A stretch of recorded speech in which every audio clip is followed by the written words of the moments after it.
তোমরা যখন নামাজ পড়বা, নামাজের আগে যখন তোমরা ওযু করবা, ওযু করার পরে যদি একটা দোয়া তোমরা পড়তে পারো, আল্লাহ পাক রব্বুল আলামিন তোমাদের জন্য আল্লাহ পাক রব্বুল আলামিনের জান্নাতের 8টা দরওয়াজা আমার আল্লাহ ওপেন করে দিবেন। ও আমার প্রিয় বন্ধুগণ, কি এমন দোয়া যে দোয়াটা পড়লে আল্লাহ পাক রব্বুল আলামিন আমার আপনার জন্য জান্নাতের 8টা দরওয়াজা খুলে দিবেন।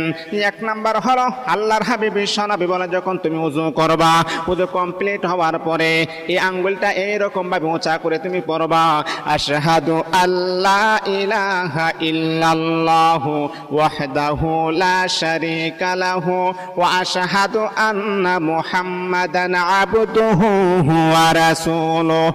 এই দোয়াটা তুমি পড়বা।